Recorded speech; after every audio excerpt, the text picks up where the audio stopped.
Yo, Oscar, man, if I say Candyman 3 times, do you appear in my bathroom? Yeah, you're a koala. Yeah,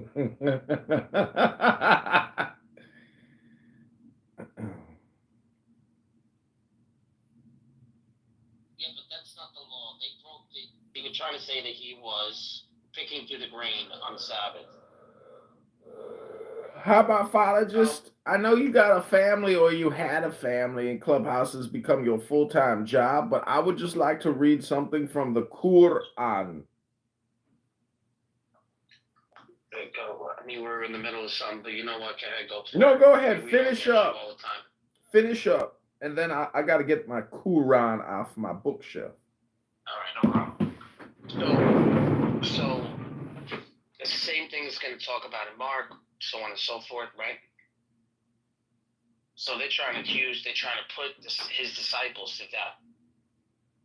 But his response is 1 Samuel 21, 1-6. And this is an interesting one. I'm not so sure if you're going to get this one, but we'll try. We'll try. Alrighty. 1 Samuel 1. There was a certain man named Ramai named Azufite from the hill. Chapter 21. This is it. This is 1 Samuel. You see it? Yes. Chapter 21, 1-6. Got it.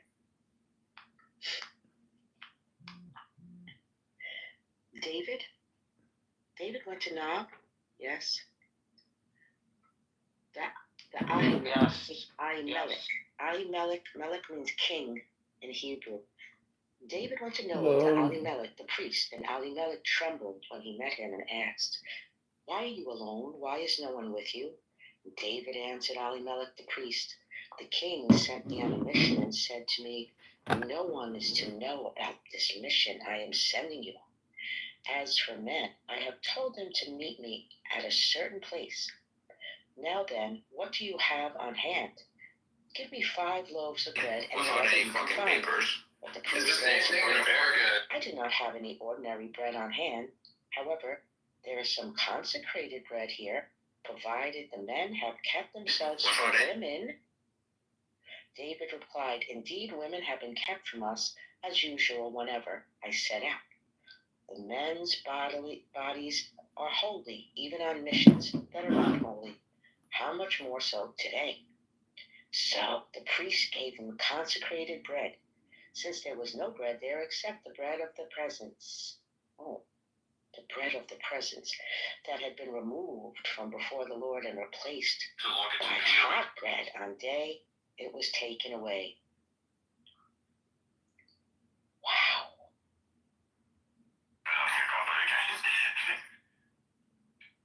I don't know if you're gonna get that one off the first time around here. Not as easy as the other ones. No, but I'm interested. I'm processing, bro. Let me get. Yeah, you gotta process. Wow. This one is the easy one. A lot of people bring this one up because they don't understand it. But anyway, we're gonna switch here. We're gonna go to Mr. Quran, Glorious Quran. I'll be right back. I don't know. Quran Glorious, whatever his name is. Yeah, I've been reading the Quran just here on Clubhouse because I've never read it, and I don't know, man. To me, it's not like, it doesn't seem that intelligent. It seems almost like some fucking, people in the desert wrote it. Okay, this is Surah 9 at Tauba, page 190, verse 21. It says, "The Lord gives them glad tidings of a mercy from him, and his pleasure, and of gardens, where for them there is everlasting bliss, dwelling there forever. Indeed, with God is a great reward. O you who believe, do not take your fathers and brethren for friends if they love disbelief over belief. Whoever of you takes them for friends, surely those are the evildoers. Say, if your fathers, your sons, your brethren, your spouses, your near of kin, and wealth you have gained in trade which you fear may decline, and homes that please you are more beloved to you than God and his messenger, and striving in his cause, Then wait until God passes judgment upon you, and God does not guide the wicked. Indeed, God has made you victorious on many fields, and on the day of Hunayn, when you were pleased by your great numbers, but it availed you none, and the land for all its vastness was narrow for you, and you turned away retreating. Then God sent down his serenity upon his messenger and the believers, and sent down forces which you did not see, and he chastised the unbelievers, and that is the recompense of the unbelievers. Then God relents to whom he pleases thereafter, and God is all forgiving, all merciful. O you who believe, the unbelievers are indeed impure, so let them not come near the sacred mosque after this year. And if you fear poverty, then God will enrich you from his bounty if he pleases, for God is all knowing, all wise. Fight those who do not believe in God in the last day, who do not forbid what God and his messenger have forbidden, and do not adopt the true religion, Islam, from among the people of earlier scripture, until they pay the jizya tax with willing submission and feel themselves subdued. And the Jews said, Uzair is the Son of God, and the Christians say, the Messiah is the Son of God. Such are the unfounded things they utter with their mouths, following in the footsteps of the unbelievers before them. God strike them dead. How they are perverted! They have taken the Messiah, Son of Mary, and their rabbis and their priests as lords other than God. But they were commanded to worship only one God. There is no God but he. Glory be to him. He is above and free from all that they associate with him. Okay, I'll just read 2 pages. Anyways, are you guys paying your jizz yet? I had to stop doing the jizz because I was producing too many kids. I mean, I was like, she tied them up. No more jizya for me. What about when you were in the hole in solitary confinement? I jerked off a few times, but I'm just saying, like, it didn't have the same effect. So, it was only for 6 weeks. But let me tell you, man, it was like weird. You know it was weird? Because when I was going through it, you're just in this huge, like, daze, right? And then when they let you out, it's like you forget. Source of money. Every investor There's something about it that makes you just forget. It's almost like they just put you in. And it's like this weird thing where you just don't understand time. To me, it's one of the worst things you could ever do to a human is put them in some sort of solitary confinement.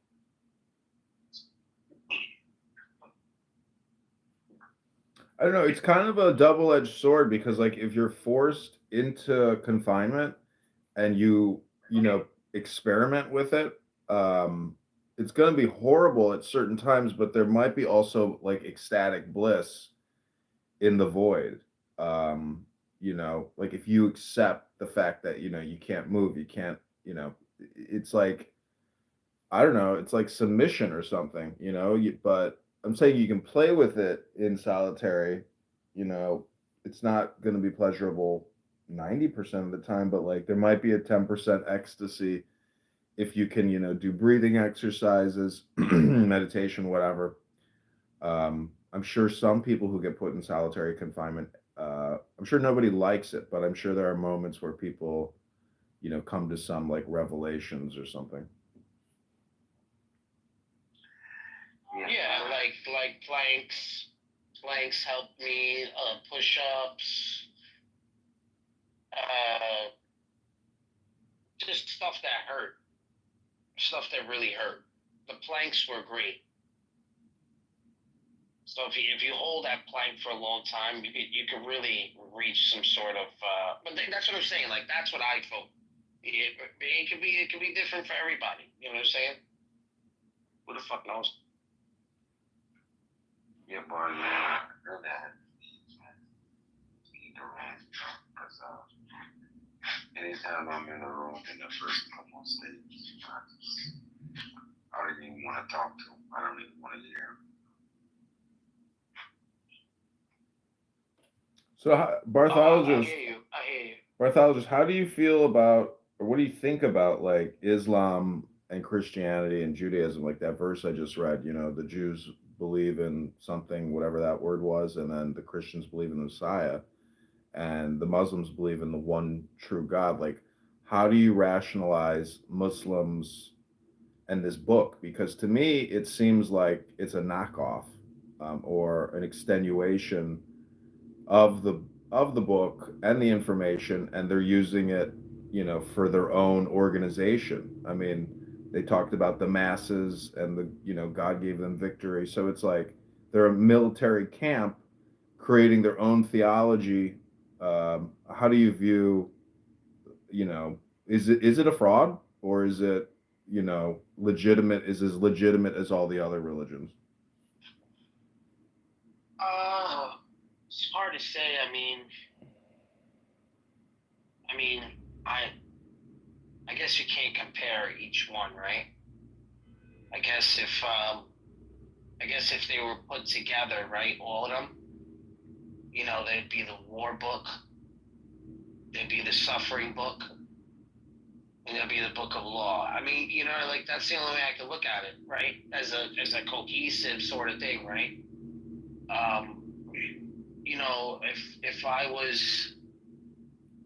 If I was the one raging war on somebody, I mean, which side would you want to be on? I On its mean, doctrine. you'd want to be on the side that wins at the end of it, but you can tell You know that what I this mean? book is geographically specific. All these Yes. books are geographically specific. Even, well, I don't know. I mean, anyways, I'm just saying, I've been reading it and I haven't been blown away. There's like a couple verses that are enlightening, but most of it is like a repetition. It's like just keeps repeating itself. It's like Trancy, very trancy. Exactly. It's taking you for a whirlwind, and then it switches, and then it changes all of a sudden. And then you're reading about something, and then boom, the story changes again. And but yeah, I think it's touching a specific crowd of people. I mean, the fact that it's written, in that Arabic, it's like plates, almost, and It is. It does sound like golden plates. Yeah, golden plates above. Yeah, it does. It does have that. But I mean, look how successful they are. yeah. I mean, they're the ones who taught America how to be America. If you think about it, I mean, what they were doing in the West was like revolutionary. Forget about what was true or false. What they were doing with the doctrine was amazing. More than they were doing in Times Square in New York. So. Yeah, but you're talking about the Mormons, right? Yeah. But yeah. I mean, do you know they had their whole thing going on. They had it perfect. Well, U.S. came and fucked it all up. Yeah, well, they went to war with the government, and like a real war in Southern Illinois. They burned down the printing presses. They took over the judicial, and the governor of Illinois or Missouri, like, literally sent the military in to fight them, and then they fled to Salt Lake City. But they were literally, declaring independence from America. Yeah, they did what no one else did or doing. So I give them that. And it was on a so-called, because I know that they know the truth about it today, right? But they still believe in the doctrine. I mean, you could still. That's what I'm saying. Like they could still be something good out of it that comes out of it, but it's got to involve Jesus. It can't just involve a nomad sort of rebel. You don't got Jesus in the story, then you're out to lunch. Have you been to Salt Lake City to see the massive city, basically? I flew over it when I went to Vegas, but did I go to it? No. I don't even know if that was Salt Lake City. I think those are just the Redlands, right? Maybe it wasn't Salt Lake. Where the fuck knows? Utah is extremely conservative. Like, it's one of the only states that hasn't, passed medical marijuana. They take things very seriously, and you'll be amazed that when you get pulled over, you're getting pulled over by a Mormon.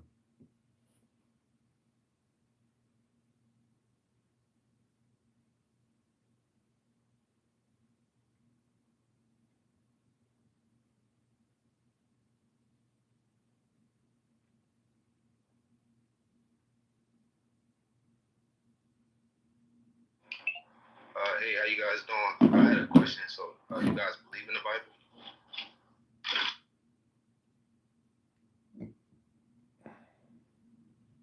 Yeah, I think it's a very good book to read.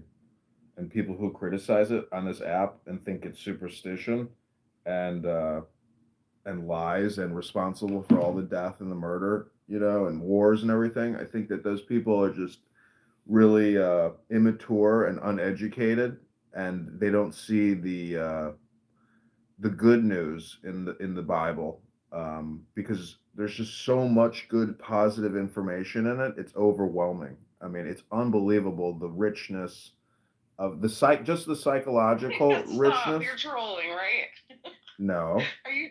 Oh, why is your name Quran? because I'm trying to like get ahead of the curve, because if mass immigration, continues, we'll have to essentially, as Americans, form our own branch of Islam in Yeah, you're a order troll. to. Okay. No, Gotcha. I'm not a troll. Continue. I'm Okay. telling you that, like, we have to own Islam. We can't let these Islamists own Islam. We have to circumvent them. Otherwise, we will suffer, forever terrorism like other countries that endure Islamists on their borders. Wait, hold on. Are you the Jewish guy who was trolling all the Jews before? What was your name? Chicago Cheeseburger? That's right. Oh, yeah, this guy's a troll. He's a Total massive troll. Yeah, but he's actually intelligent. Like, don't get me wrong. He's a very intelligent troll, but he is definitely a troll. I thought so. Well, you think trolling is negative. I'm just saying, on the internet, like, trolling is a way to try to get other people. It's a form of communication. It's a unique form of It's communication. like a philosophy. It's meaning that, like, if you play the contrarian, you can always squeak something else out of the situation. Hey, words are hypnosis, right? All communication is hypnosis. All communication is hypnosis. You guys are too funny. I just wanted to know. I just wanted to know because I think Poor guy. people should they should actually if they believe in the text, then they should just believe in it, because I think the text tells you to have faith and belief and stuff like that. Whether you do it with the Quran or any Abrahamic tradition, which are all just traditions of death. They're like murder death cults. That's what they really are. That's what history has shown us them to be. But I think that people should just read them and believe in them and stop trying to bring them to like a historical arena. That's my only pushback on people, like on the Christian and Islamic basis, because the book is clearly telling you to have faith in it. You can't back the book up with empirical research. You can't back. I mean, it really doesn't say to have faith in the book. The book. Well, have faith in the stories that's in the book. Just faith in God. Yeah, well, faith in God or whatever the case might be. I mean, the Quran points to itself. You're correct, but the Bible always points to God. It's about knowing God. Right, and I think that people should just stick with that. That'll make things more easier. Other than trying to see, like to me, that would stop the war over there in the so-called Middle East, because there's no such thing as the Middle East. That's just ridiculous. I mean, I don't know what's wrong with people. It's impossible for it to be a Middle East. Where's the Middle West at? The Middle North, the Middle South. So that's nonsense. But whatchamacallit, I think that people should just stick to that, because it'll stop the fighting. I mean, stick to you having faith and you believe in your God, what your God tells you to do. Because when you try to say that, oh, I'm a Jew, or I'm Israel, where you have nobody's body or mummy or remains to test your blood type, for us to say that that's true. So it's just nonsense. And I'm related to Muhammad, whoever supposed to relate, you don't have Muhammad's body to test your blood type, your DNA, to see if that's what the case is. So they're just fighting over something that's is not verifiable evidence. It's just ridiculous, man. People are dying, especially women and children. Innocent children are dying that never even had a chance. I mean, I see kids over in that country, they got their little Islamic costumes on and stuff like that. I'm like, man, this kid never even had a chance to decide whether he want to be at it or not. So it's just a tragedy, man. It's just, I think when we start talking about inhumane acts, I think inhumane, like just in general, like when it deals with this death and things that go right against humanity, we should all turn our eyes towards all Abrahamic traditions to try to eradicate the planet, because they have caused so much war and destruction. But I yield. It won't stop war, though. There's always going to be war. There's always going to be a reason to fight in men's eyes. You know that, right? Of course, yes, man. Yeah, and they use those books to wage war. Those books aren't talking. I agree. Sometimes they do. Yeah. Those books aren't telling you to, go wage war and do all that, Well, but Islam books do, actually. Oh, yeah, Islam. Yeah, Sure. Christianity doesn't. Christianity really is a religion of peace. We're literally told to pray for our enemies, which is, if you've ever tried to do that, that's hard to do. It's really, I've tried it. It makes you go against, your own nature. Yes, and that's why I love Christianity, because it really brings out this sinful nature in us. It's like, oh, I want revenge. I want to see this person burn. But God's like, no, Christina, you pray for them. I was like, yeah, I'm not there yet, God. I can't do it. But yeah, it makes me become better and stronger for sure. But we're supposed to turn the cheek. We're supposed to, It tells you that we're here to serve, right? And when you look at everybody around us in this world, everybody's caught up in themselves, me. But that book tells you, you are here to serve. You are here for others, right? You're not here for yourself. It's kind of crazy. Yeah, it's hard. It's really hard. It's more than that. I mean, you have to admit that the Bible is a tool to develop a young man or woman with intelligence. It's a personal development, self-help book. It deals with psychology. It deals with making you into a king or a queen. I mean, it really does. It's like a dandy book.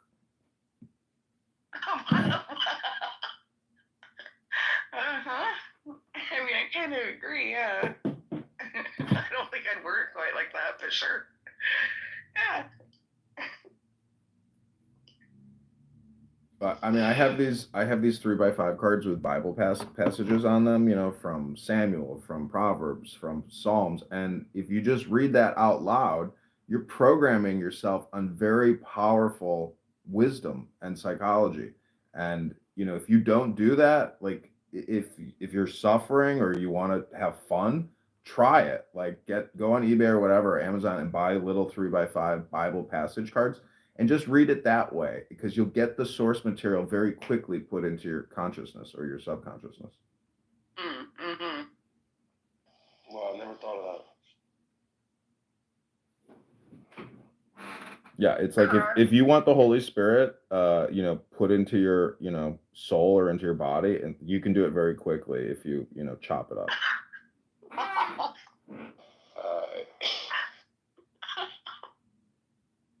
Karan, cheeseburger, whatever your name is. I thought, aren't you atheist? No, not at all. What are you? I'm a man, and I believe in God. I believe that Jesus Christ is Lord and King, Savior of mankind. Oh, okay. I thought you were atheist. Sorry. No, he's not an atheist. He's a combination. He's got a trifecta going on. He is a Hindu, Buddhist, Jew. Make that make sense. Wait, isn't that what Jesus was? Judaism. Some people say Jesus was that. We did it. The Tibetans have scripts that say Jesus is. Where you're playing Crowley all day.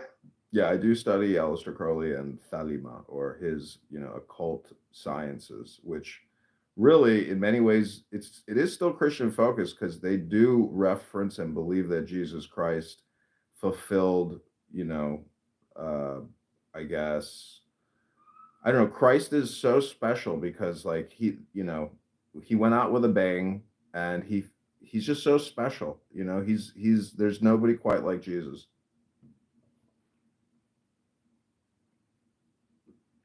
The Crowley was a good gentleman. I mean, I know people would probably think different if they think he was this evil man. He was actually. I've heard some people mention he was even a great magician. I'm into magic and stuff like that. Aleister Crowley was very, very interesting man. Yeah, it's not stage magic.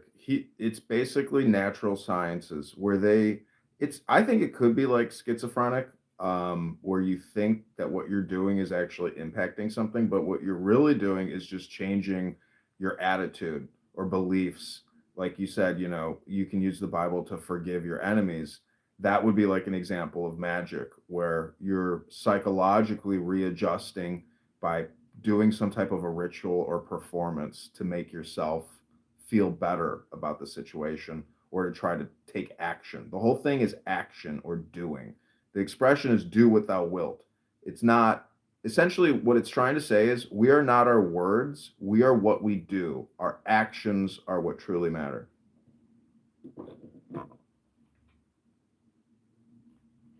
Agree.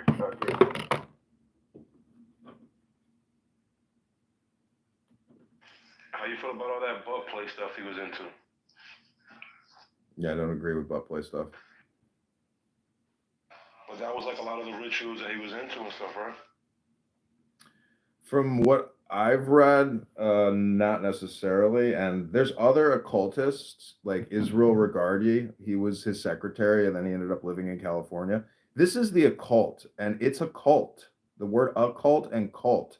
Like Americans are tied up into this magic or this thelema of Aleister Crowley, and there's covens, and it's like witchcraft. It is witchcraft.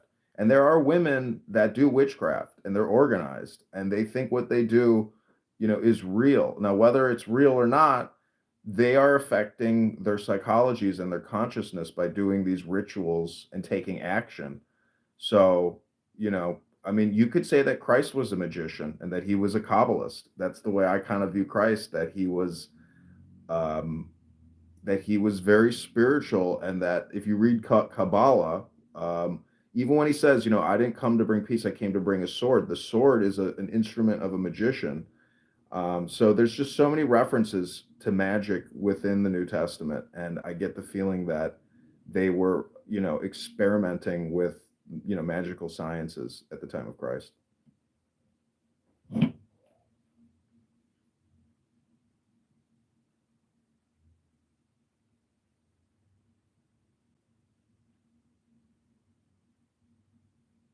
Definitely Kabbalah, without a doubt.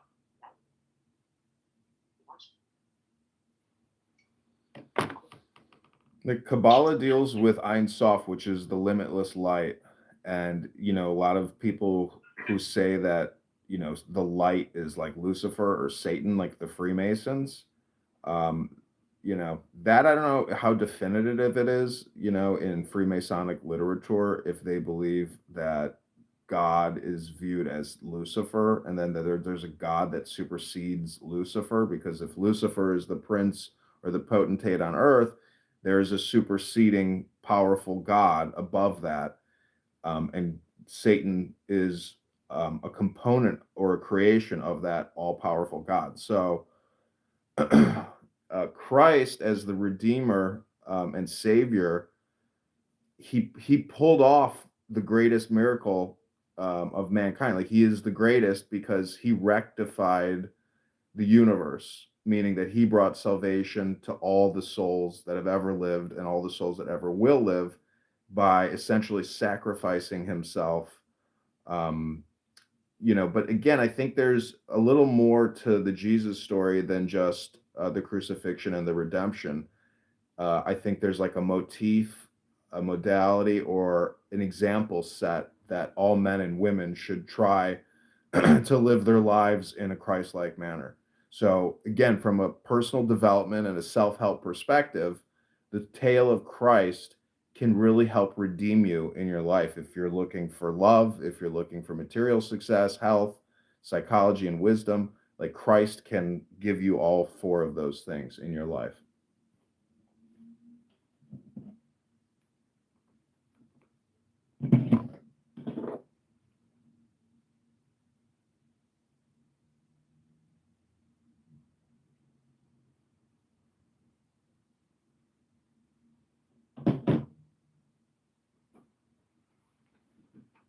So the last time Hanukkah landed after Christmas was only about a handful of times. So the time before this, 2005. And then I think the time before that, was it 1941? Hold on, I looked this up the other day. I have this over here. So because of the Gregorian calendar. Is it because of leap year? It's because of the Gregorian calendar. They don't have, the Gregorian calendar doesn't have a leap year. So it gets screwed up. They don't follow the moon cycles. So over here, what does it say here? Here it's Hanukkah date summary. Here we go. So the first time, 2004. So Hanukkah will be. It starts on the 25th, right? Since the 1900s, Hanukkah has began on the 25th only a few times, including 1910, 1929, 1959, and 2005. Again, 2024, and then the next time would be 2035.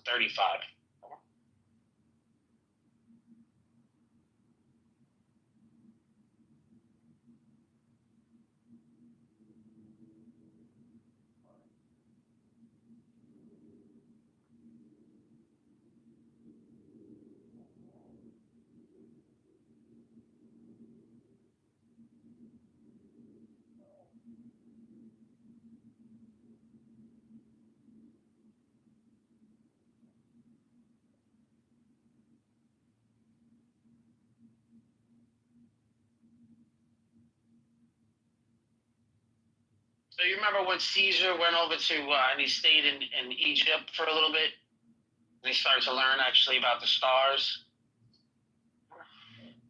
and time and how to keep a date because the Jews had it all screwed up.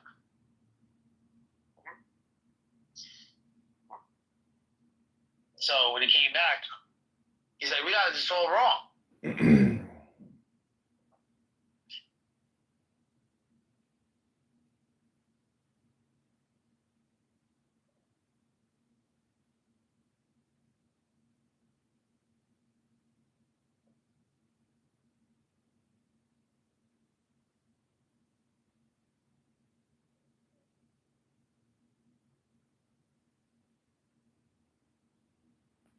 Yeah, Caesar, that's the thing about Christianity, Judaism, Islamism, or whatever. I mean, you cannot disregard Roman history and the Roman religion because that was the leading political power, the leading religious power, and it didn't just go away. It's still here with us now. I mean, Christmas, Saturnalia, and so just depends on how conservative you want to be. Christmas is not pagan. What? Stop with this bullshit, man. And even with Dionysus, it's still connected with Dionysus also. So I mean, it's like they can't deny those things.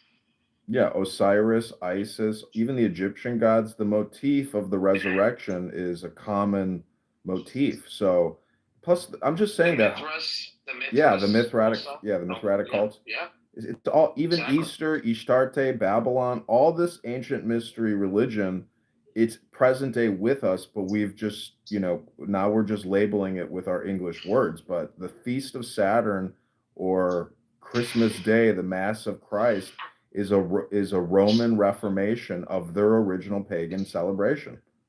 Now you shouldn't say Roman because that kind of covers a lot of ground there. You have to say Italian because in Rome. No, I'm serious. No, but I'm not sure if it was Italy back then, but Italy has all these deep-rooted sort of traditions. Yeah, but the government, the Roman government would have proclaimed the celebration to all of its cities, to all of its provinces. Exactly, but it stems from Italy. I mean, you should. I'm serious about this. If you watch a few videos on this, you'll realize all of these. Comes out of Italy, all yeah. Of these things. Christmas has nothing to do with that Saturnalia bullshit, though. Really? Do you want me to get the link for you so you can read about it? No, I've already done my research on it. I used to be a Jehovah's Witness, so yeah, I was literally taught that it's pagan and bad. So when I left that cult, I actually researched this topic, almost like OCD-ish.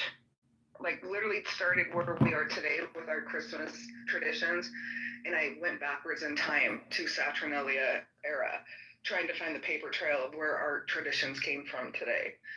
Saturnalia, if you actually look into how they celebrated it, and the point of it has nothing to do with Christmas or any of the traditions today. You can't say feasting and gift giving because even in Saturnalia, the gift giving was more like pranks, like gag gifts.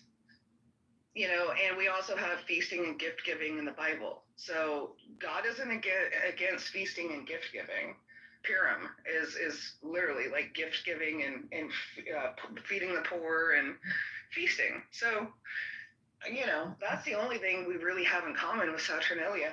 And any month or date chosen for Jesus's birthday would have been in alignment with a pagan holiday. They had pagan holidays 24/7 back then, all year long. So you can't, so even if a different date was chosen, it would have aligned with a different pagan holiday. But December 25th was associated with Christ since like the 2nd century, I think. It was from, I can't say his name, Hippolytus. I can't say that dude's name. He actually did a sermon, I think in, I don't know, 2nd or 3rd, I can't remember, talking about December 25th. But no one's saying pagan here. We're trying to explain. Yeah, he was. Quran was. He said it. Yeah, but it's not necessarily. We're not saying that it's deep rooted in a pagan belief. We're obviously not pagan. He literally just said that part. We changed the tradition. We changed it. So God only knows how long it was going on before that, before it was pagan. There's it only significance. It has a significance in keeping that date for a specific reason beyond our understanding. the dates do align. Saturnalia and Christmas, December 17th to the 24th. They're just very close. I'm just saying that there's only the present moment, which is now, and we're using our American English to essentially describe a historical continuum from, let's say, the year 0 up until now. I mean, the activities on the calendar have changed, but in many ways they're very similar. Like you just said, it has similar activities like gift giving. I put some links in the chat. To me, it's just an interesting historical analysis.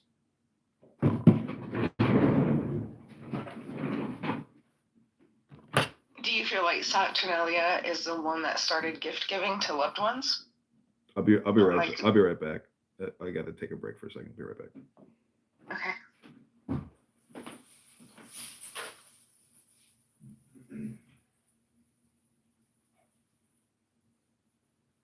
When you start, this is the thing, like, I don't know how to explain this, but when you start really looking into this stuff, you don't look at it as if like, oh, somebody's being debunked or being told they're wrong, because there's a similarity. I see that as more of a reason to keep the tradition going. So I doubt we're going to come up with any more new dates. Like you were saying before, it's just going to always land where there's going to be one of them that's going to land on another date for whatever reason. But the moon cycles, the sun cycles, the summer solstice, the winter solstice, or whatever equinox, whatever they call it. These cycles have been going on for God knows how long. So, those are the things that, the sun not rising for 3 days, like all these things are like, there's a deeper meaning to all these things than what we realize. That's all I was trying to say. I wasn't trying to add it to a pagan sort of holiday, because I think all the pagans own every fucking holiday. Because they've been pagans way longer than we have. That doesn't mean that we're pagan. Do you get what that means? Do you get what I'm saying? Like you said before, it's always going to land on. I do, kind of, yeah. I think Easter is harder to defend, like with the Easter bunny and eggs and stuff like that, egg hunts. I think that one is harder to defend. What does that have to do with, I don't know. But Christmas, since I've done the research, I'm very confident that we're good. We're golden. We're safe. The Easter bunny has to do with fertility. Right. And that has to do with the fertility goddess, right? I don't know. And what does fertility have to do with Jesus's, resurrecting? Like, that's just weird. Why are we combining that? Just like I could say, why are we combining Santa Claus in with the birth of Jesus? So I think there's a lot of secular stuff going on in our holy days, which is starting to bug me now that I'm older. But it's easy for me to be nitpicky because I don't have young kids anymore. If I had young kids, it's really hard to say, no, you can't do Halloween or Easter egg hunts or, I don't know. I'm glad I don't have to decide that anymore now that I'm a Christian. Because I don't think I'd be okay with it.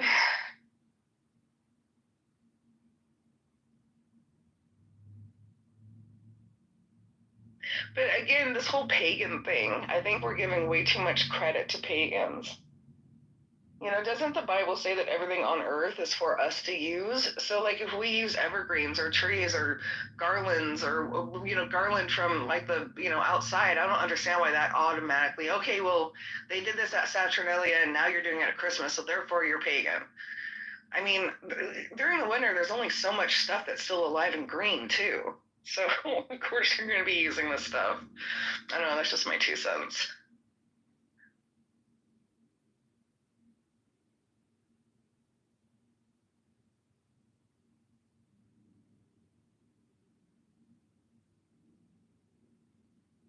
Yeah, we should do a deep dive one day into Italy and see how much I had over Roman culture.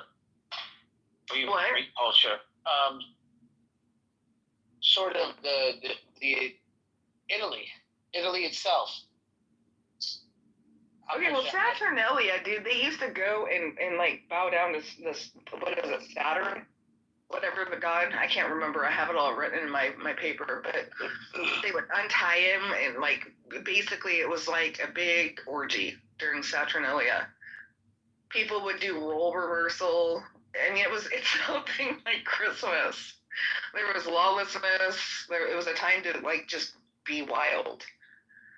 That's why I always say go research Saturnalia and what they did, the customs and how they celebrated this holiday, and tell me how do we do this in Christmas? Like, it's very different.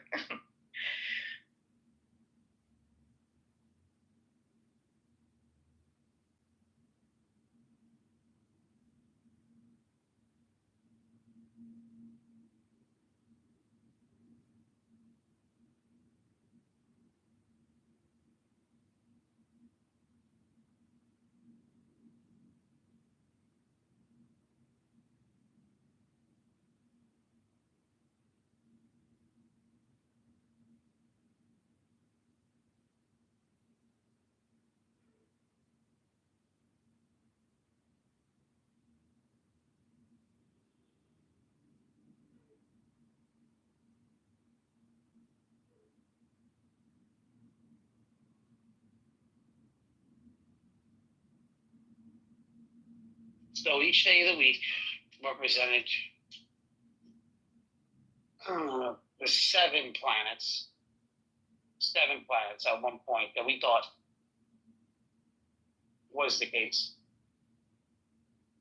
The nail's working out? Yeah. Now, so you brought up 4 pieces. Yeah, so those are the 12. Yeah. Each day of the week was named after, this guy has a good one, Tyson. DeGrasse Tyson has a good one on this. The days of the week.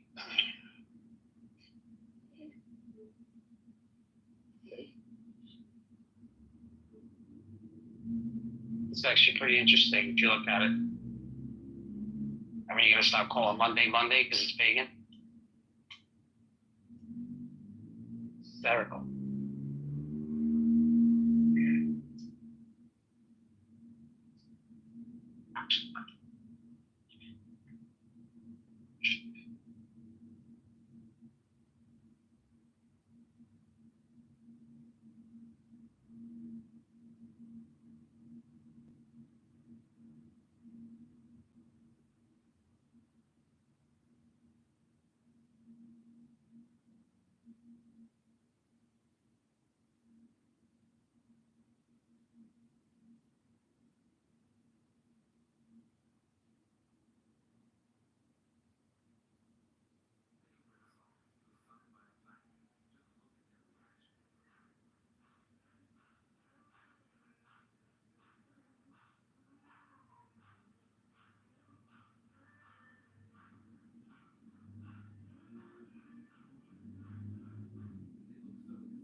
Yeah. Where did Christina go? She left? Oh, well. Oh, well.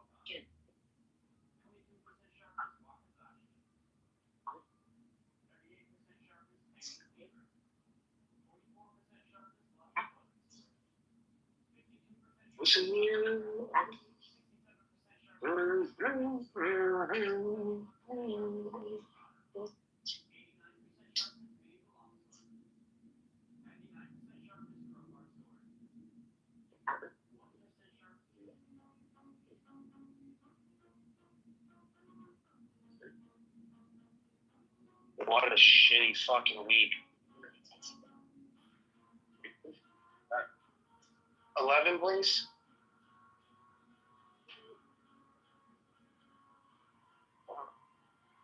Was that from downstairs? That meeting? Is it really? Look at that.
Well, this is the end.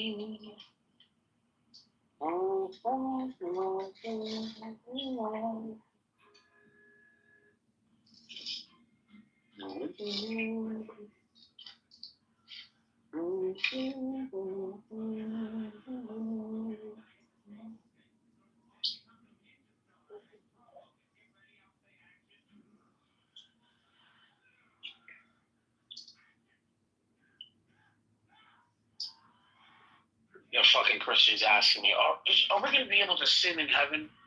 Like, how the fuck am I supposed to know? Oh, that's not a good answer. Are you fucking kidding me? Not a good answer. What kind of fucking answer you want? Supposed to sin in heaven. Right out of fucking mind.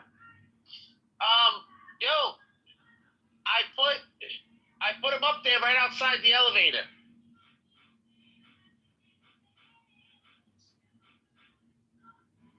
Is that what you want to come and do? Of course. I got a chair here for you. I got a chair for you. Stay here, come and sit with me. You're more than welcome to come and sit with me. He's trying to say I sit down all day. The fuck? The fucking balls on these people.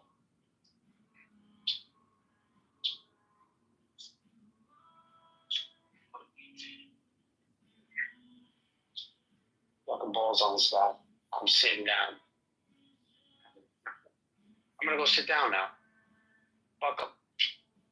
He blames you for sitting down, I go sit down.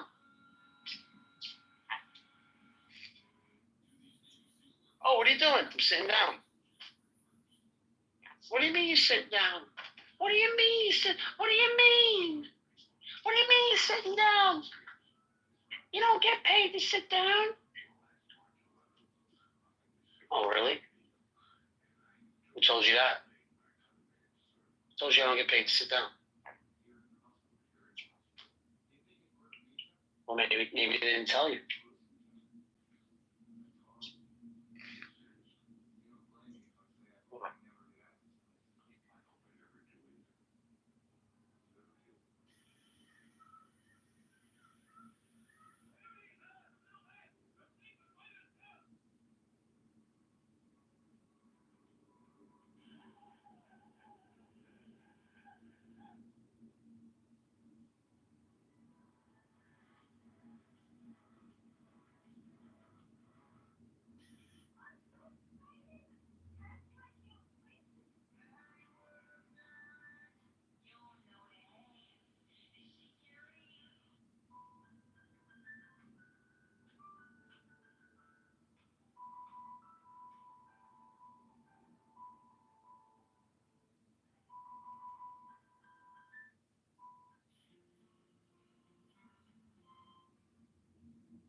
Yeah, that's it.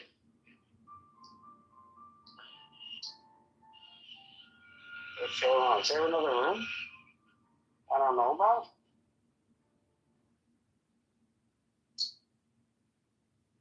Somebody's up online.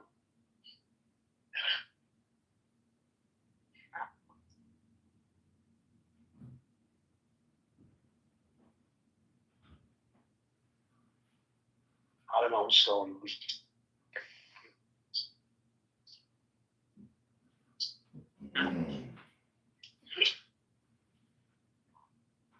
Oh, what are you mean? What do you mean you're sitting down? Stop sitting down. What are you sitting down for? What's up, Gatto?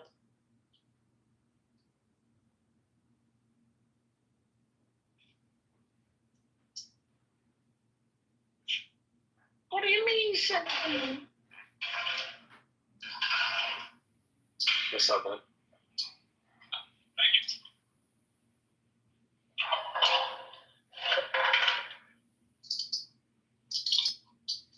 What the? But I ended my day pretty soon. This guy fucking left at 11 o'clock. What up, Bart? What's up? I'm saying this guy leaves at 11 o'clock. I thought I left early. This guy fucking left earlier than me.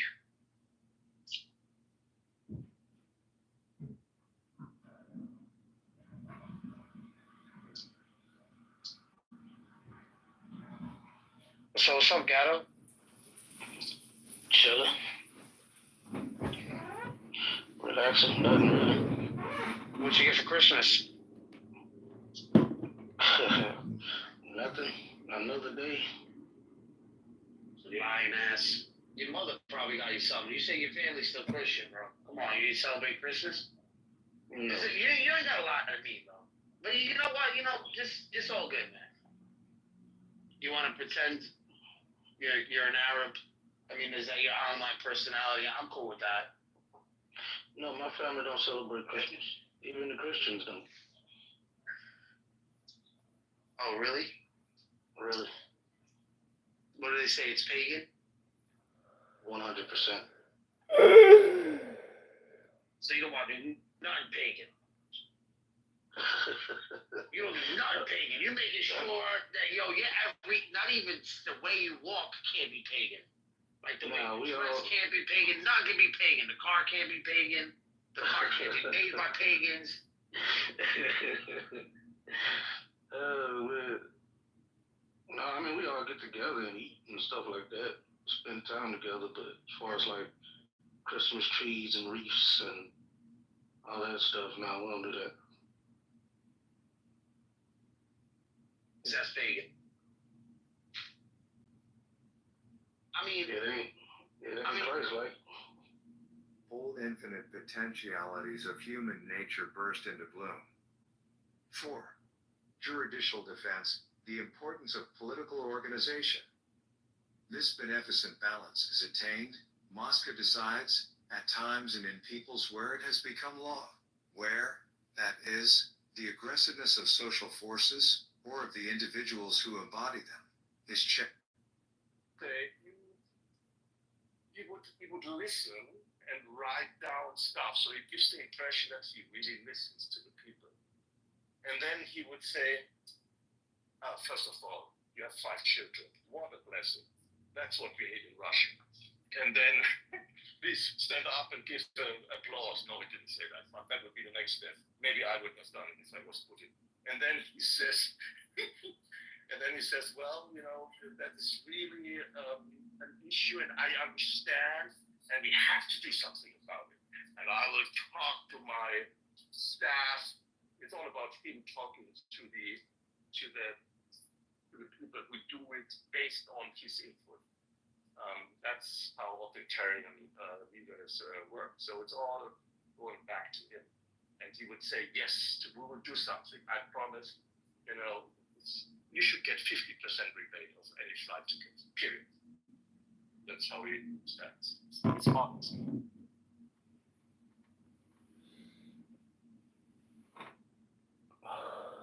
Wow, he is a man of that person.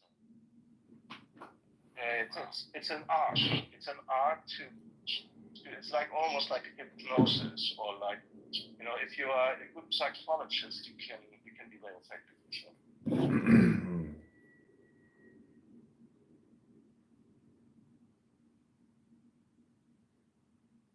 Does it have any kind of rise and fall symmetry to how doctors are trained to give bad advice, bad diagnoses?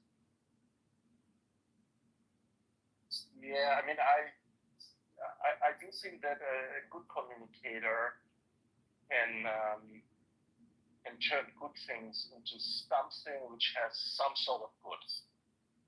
So a very good example actually is Robinson, the motivational speaker, Tony Robbins. I'm not you. Tony Robbins, I get dementia. So he is in his movie on Netflix, I'm Not Your Guru. There's a moment which is a Putin-like moment, where there's a girl standing up and saying, I was abused, my family was in this cult, I was abused since I was 5 years old. And then everybody's quiet in that big hotel. It's like 2,000 people listening. I don't know if anybody has seen that scene. That's a perfect scene of, this is like he turns that into something useful, which might be even exceeding Putin's ability, I'm sure. But there's something that is a communication type style.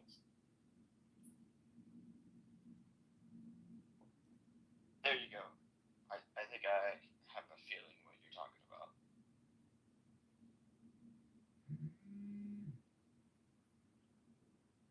In the wrong hands, it's dangerous for sure. Yeah, you mix in wealth, prestige, and these hierarchies. We basically need an antidote saying that institutions are much more than one person. And this is like common wisdom. This goes back to Lao Tzu and the Tao Te Ching for 2,500 years. The best ruler is the ruler nobody knows. There's so much truth in that. Just look at nature. There's not one animal except the humans, which are funny. But there's not one other animal which is not part of a bigger balance. And the same thing applies to a state, to a country. Trust. It's kind of that currency we were talking about for years. Yeah. Institutions matter. the problem is if money is the only parameter of achievement in a society, this obviously paves the way to corruption. And corruption leads to loss of trust in institutions. So the best antidote would indeed be some sort of a ritual of trust building. That would be the best antidotes. And we are getting there earlier or later. With or without it. It's just going to happen. Otherwise, the society will turn into idiocracy like in the movies. And the podcasters with more than 1 million will rule with like outrageous statements. The public opinion.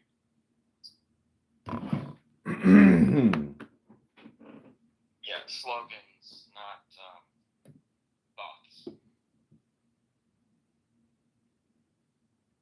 No reasoning. That's usually a social thing you do when you agree on facts. And you got to start there. Then you can talk about values. The perfect example for me how to change this is the Satoshi Nakamoto effect, which nobody knows who he is, but yet, and I'm not saying that you need something like another Bitcoin, but that's the best way to change the world.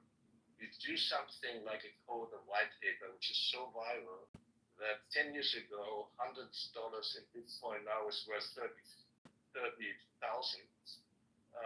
And the same thing you could do with social capital. It's ridiculous. You have to be just creative. And nobody knows you. These why religious people think he exists as a human being. I think he's supposed to have 1 million in Bitcoins, which would be like 40 billion in whatever. But it's not about the money, what I'm thinking about. It's about in social capital, it's some sort of a dividend by investing in trust buildings, which is so rich. You get so much Satoshi white dividends. paper. Have you ever read it? It's ridiculous. It's CIA invested in the more you development invest, of the more you know. cryptocurrency through Intel, the VC arm of the CIA.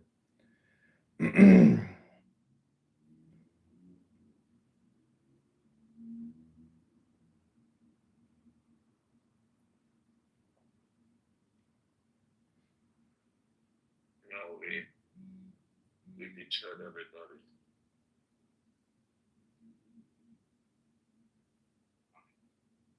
Too real. Yeah, it's much easier to make money. Well, is it really? Crypto, can you comment on the capacity for collective, I guess, panic in financial markets? That it's not unique to any particular market.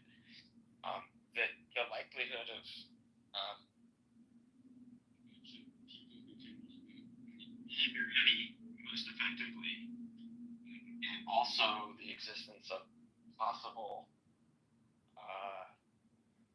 whales to push around the market in an unregulated space. Wouldn't you think that most people who move real money in and out of markets would not play games with crypto?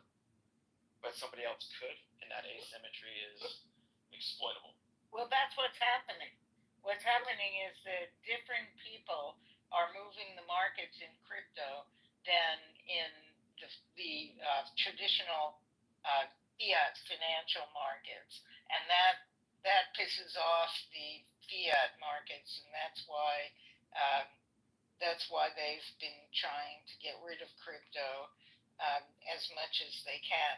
But there's that they can't do it because there are now a lot of people who have made a lot of money in Bitcoin especially, but to a small degree other things, and those people are forming lobbying groups and putting pressure on the traditional financial markets.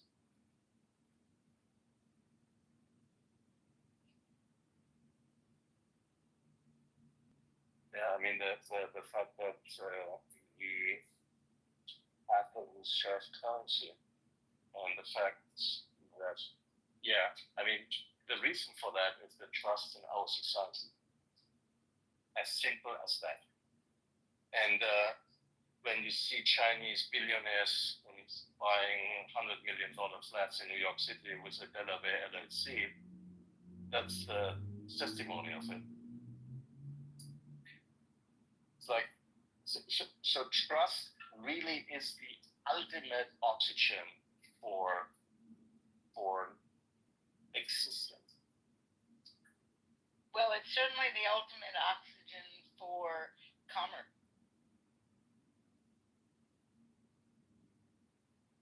Yes. We've bored the shit out of everybody else. Commerce. Commerce. What is money for, Dr. Francine? It's not just commerce, savings. I think Marcus hit the pin on the head when he talked about if money is the only parameter for success, then we basically prostituted everything else to money. And well, in this moment of Jesus, I don't know what would Jesus do as a brand, as a slogan, as a meme. What would Jesus do seems pretty interesting as he or just the religious movements over time. What did they stand for? Justice against the tyranny of the toppling of the power structures. Well, when they're corrupt. Right now, we have probably the most corrupt power structure we've ever had. And that power structure has attempted to become part of crypto as well as regular fiat currency. I mean, what I think is that, and of course you all know I think this, healthcare and the state of our healthcare system is a metaphor for how we feel about human beings versus money.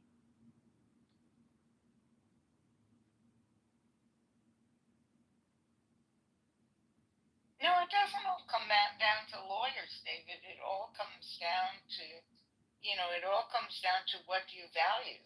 And if you don't value humanity, then you have a healthcare system that doesn't protect it. If you value money, that's where you put your trust.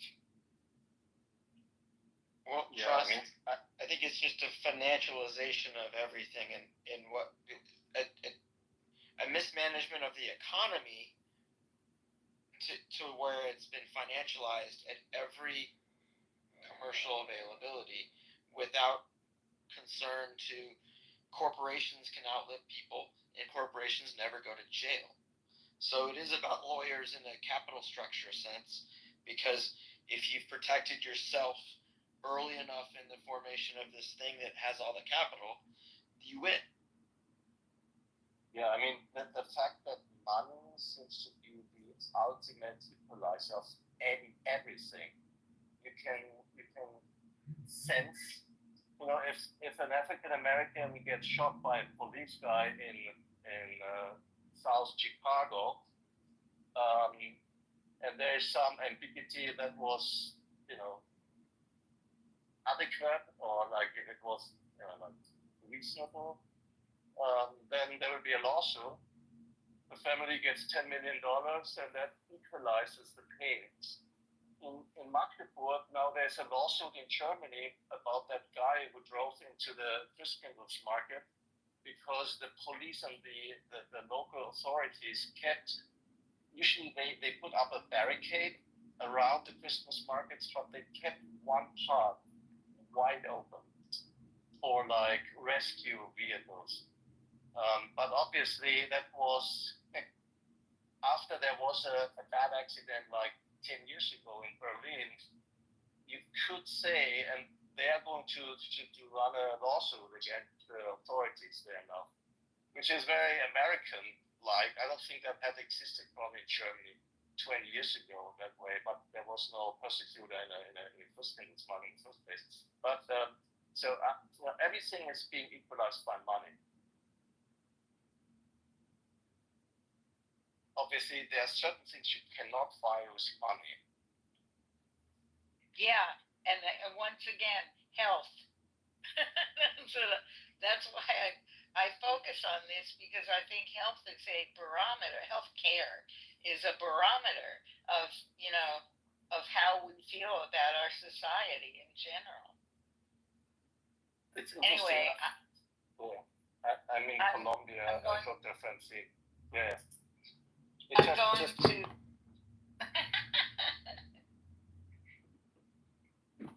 Well, now no one's going to talk. I just want to say that at 11:30 Mountain Standard Time, I'm going to do a room on this. It's yeah. Sorry, I thought you were done. Marcus, I'm never done. Just kidding. Never done. That's good. I want to tell you a story, and it's kind of interesting for an American to hear. I'm in Colombia with my in-laws, and they are living in an apartment taken care of. They're 90 and 83 by 4 nurses, 24/7. Each nurse gets $30 for an 8-hour shift, or maybe 12-hour shift. I can't remember. It's $30 this year. And then there is the one supervisor nurse, which is organizing the other 4 nurses, and everybody's playing games. It's like you could turn it into a reality show. And then there is the cleaning and cooking person, which the family knows since like 30 years. And she has some authority too, because she knows them the best. But it's a microcosm of society in a way. They're all sitting in one boat. Some are fishing and some are rowing. I'm just kidding.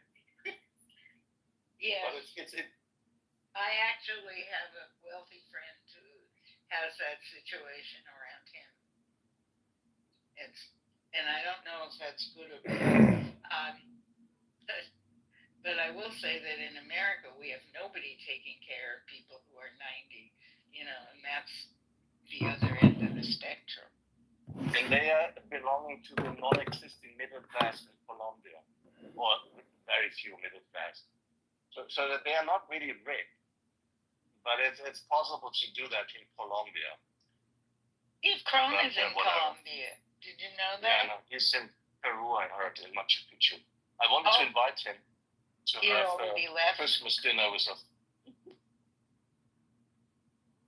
He had already left,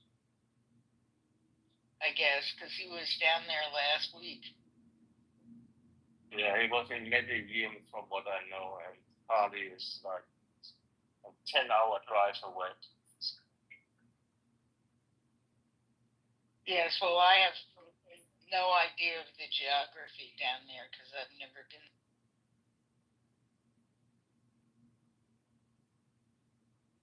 But Rick, how was your Christmas? It was good. It was quiet, and that woman Annie from London. I think she's from London, English, and she has a room every year on Christmas for people that don't have where to go, and it's fun. She plays all kinds of like trivia games and 20 questions. It's fun. It's just people drop in and out as they're either waiting for people to come over or it's fun. And she's very funny, and it's a fun room to go to. So we were in there, and then we have a kind of a Christmas tradition breakfast that we make, and it's quiet, so it's nice.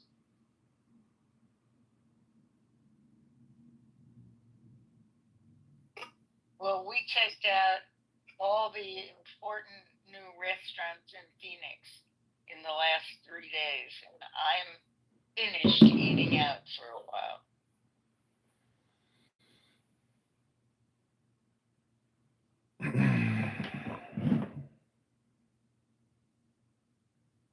All right, people, I'm gonna bail and have breakfast myself. Did you drain your Subaru EV? I haven't drained my Subaru EV yet, but I have recharged it once because they tell you in my driveway. Oh, so you got the charger installed? Okay, thank you.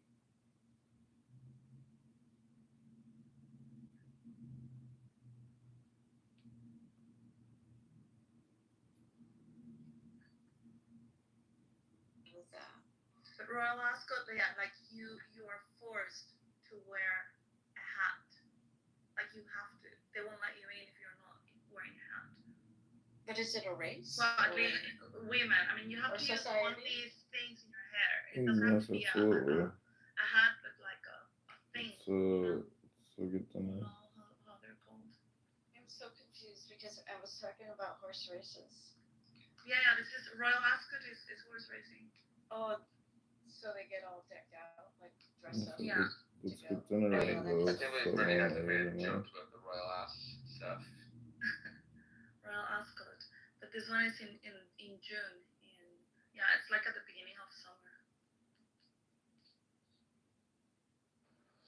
Hey, Louis, have you seen Kielara's new release?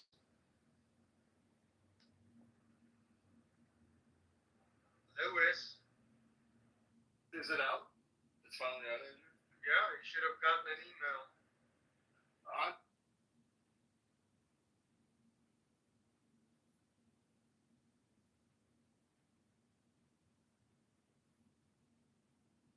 The law.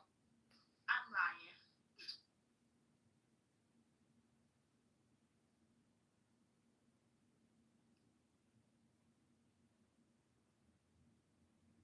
And I've been learning along the way. And so far, I'm really enjoying it, but I don't take long trips.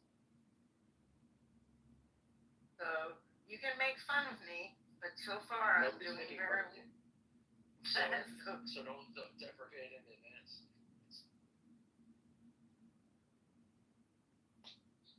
You know, sometimes that's what we have to do. But yeah, Norm, good morning. Well, you see, the thing with Norman is this, and I'm sorry, Norm, I'll let you go in a second. Norm is an investigative journalist, and when he has a conversation, he has a way of massaging it where he's getting things out of you, and you don't even realize you're divulging shit.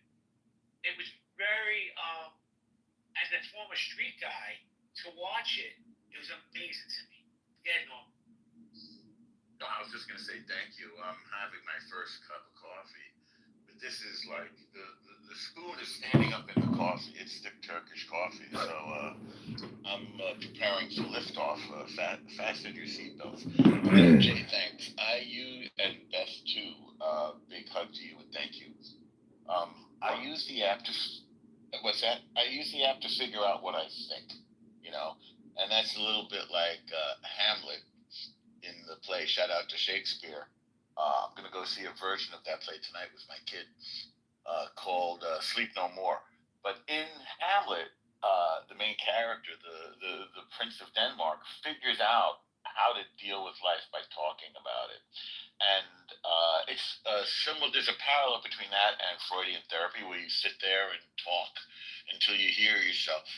And that's what I do here. I usually break topics up into points, and I try to break them down and analyze them.